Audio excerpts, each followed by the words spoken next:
बहुत मुश्किल दिन थे। वाले साहब के पास खाने के भी पैसे नहीं होते थे।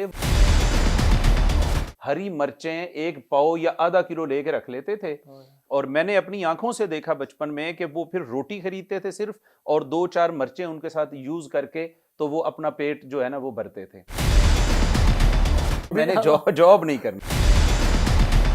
मैं यूथ को हमेशा ये कहता हूँ कि इंपोर्ट एक्सपोर्ट की तरफ आए, तरक्की के चांस ज्यादा होते हैं।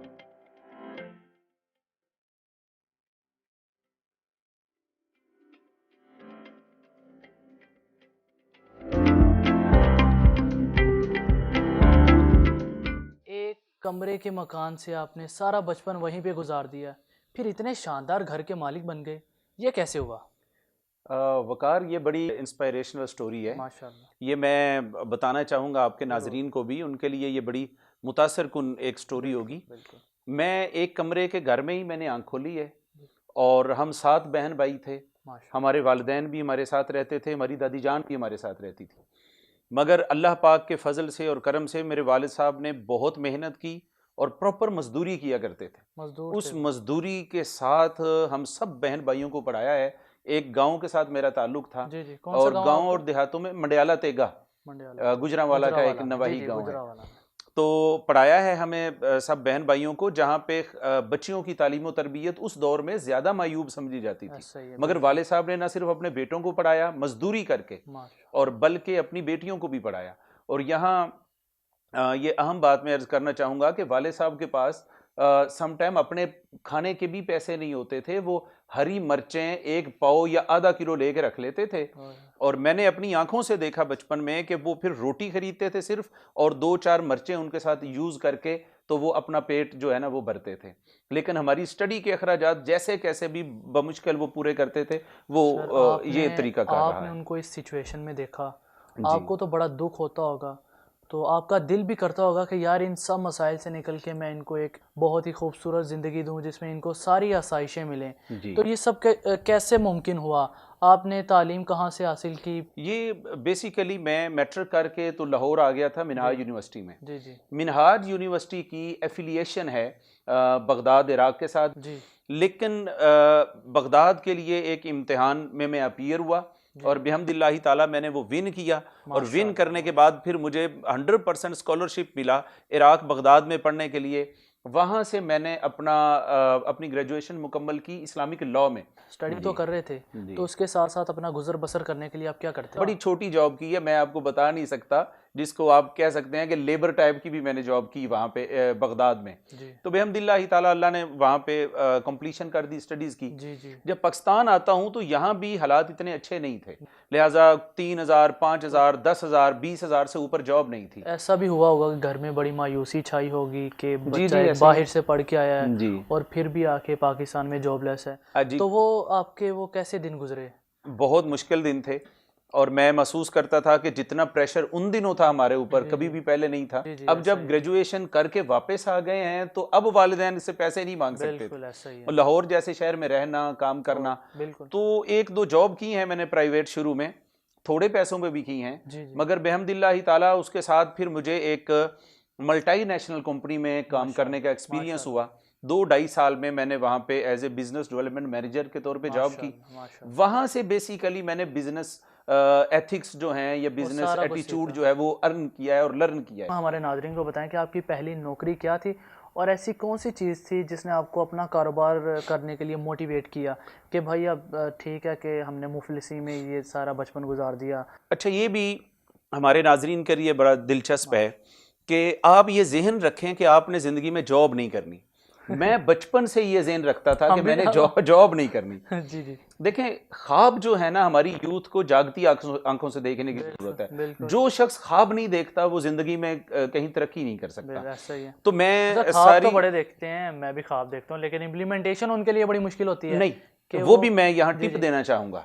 अगर आपको अच्छा किसी अगर आप जॉब में हैं तो आप ये देखें कि आपके जो मालिकान हैं वो कैसे, उनका एथिक्स क्या है, उनका एटीट्यूड ऑफ बिजनेस क्या है, आप वहां से लर्न करें और इस नीयत से जॉब करें कि इसको अल्टीमेटली आपने अपने बिजनेस में कन्वर्ट करना है। अब बेहमदिल्लाहि ताला पिछली 10 साल से मेरी अपनी कंपनी स्टैब्लिश हो चुकी है। ये नेशनल यूथ अवार्ड मुझे मिला है 2021 का, और वो मिला है मुझे मेरी टीचिंग की जो अंदर मैंने रेवोल्यूशनरी चेंजेस जो मैं लेके आया हूँ टीचिंग मेथोडोलॉजी के अंदर, उस चीज़ पे गवर्नमेंट ऑफ पाकिस्तान और Minhaj education, Minhaj youth league ने कंबाइन एक उनका प्रोग्राम था, उन्होंने मुझे दिया। बहुत बड़ी अचीवमेंट है कि आप मतलब कि तो आपने एक नौकरी छोड़ के, बड़ा मुश्किल मरहला होता है कि आपको दूसरे लोग भी बड़ा आपको इस चीज़ पे तनकीद करते हैं कि यार अब तुम खर्चा कैसे चलाओगे, घर वालों के सामने बड़ा तनकीद का आपको सामना करना पड़ता है, लेकिन वो सब कुछ मराहिल आपने वो तय किए,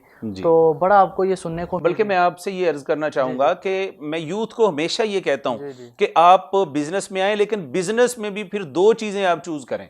एक इंपोर्ट एक्सपोर्ट की तरफ आए कि इंपोर्ट एक्सपोर्ट में आपको कम खपत है, आपको ज़हनी टेंशन कम होती हैं, बल्क क्वांटिटीज होती हैं और फिर आपकी प्रॉफिट्स बड़ी होती हैं, तो आपकी तरक्की के चांस ज्यादा होते हैं। एक सेकंड। और दूसरी चीज जो मुझसे अक्सर लोग सवाल करते हैं कि सर अगर हमारे पास पैसे नहीं है तो हम कैसे बिजनेस में ऊपर आ सकते हैं। तो याद रखें, जब मैं लोगों को बताता हूं, एजुकेट करता हूं, तो मैं अपनी यंग जनरेशन को ये कहता हूं कि इसके लिए पैसों की जरूरत नहीं होती। आप ट्रेडिंग में आए, ट्रेडिंग में आए। मिसाल के तौर पर वकार साहब की फैक्ट्री में जो माल बन रहा है वो उठाएं और मुझे उसकी जरूरत है और मुझे सेल करें, दरमियान में अपने कमीशन के तौर पर आप लेके आएं। तो देखें, इस एंगल से जब आप देखेंगे तो आपको पूरी दुनिया की जो फैक्ट्रीज हैं वो अपनी फैक्ट्रीज नजर आएंगी। जरूरी नहीं आपकी प्रोडक्ट आप वही सेल कर सकते हैं, तो आप हर वो चीज जो आपके मुल्क में मैन्युफैक्चर हो रही है ये वर्ल्ड वाइड सेल कर सकते हैं। उसका तरीकाकार आप मुख्तलिफ जो चैम्बर्स की वेबसाइट्स हैं उनको पढ़ें, LCCI की वेबसाइट को आप सर्च करें, उसको स्टडी करें, और फिर जो एग्जीबिशंस होती हैं उनमें जाया करें ताकि आपको बिजनेस आइडियाज जो हैं वो आएँ और आगे बढ़ने का आपको शऊर अता हो। माशाल्लाह, बड़ी खूबसूरत आपने बात की है। और आप मुझे बैकडोर बता भी रहे थे कि आपने बड़ा मुनफरिद तरीका निकाला है अरबी लोगों को सिखाने के लिए, अरबी पढ़ाने के लिए। जो हमारे पास आके बैठता है 15 मिनट दे दे, वो गर्दाने यूं करना शुरू कर देता है जैसे उन्होंने महीनों याद की।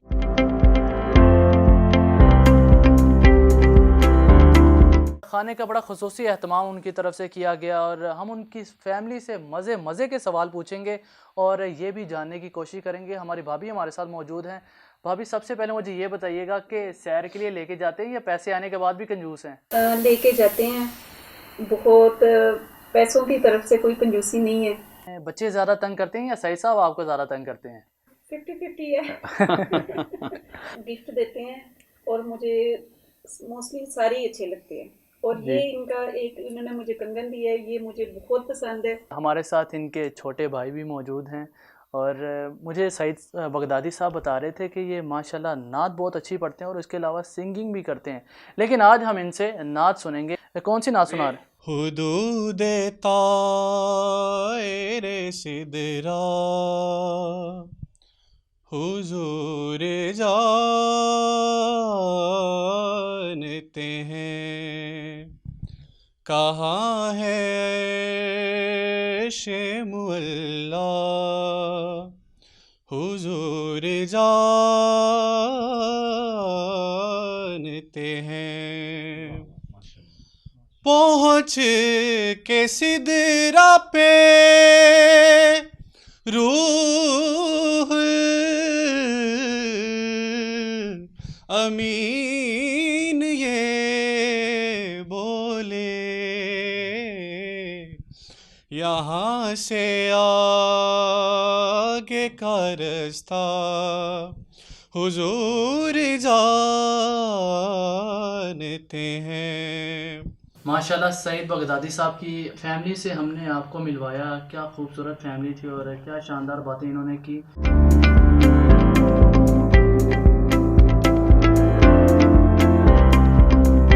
और दूसरा जो है वो आपका इंपोर्ट एक्सपोर्ट का काम है, जिस वजह से अल्लाह ताला ने आपको इतनी नेमतें दी, क्योंकि आपने अपना कनेक्शन जो है वो अल्लाह ताला से मजबूत किया हुआ है।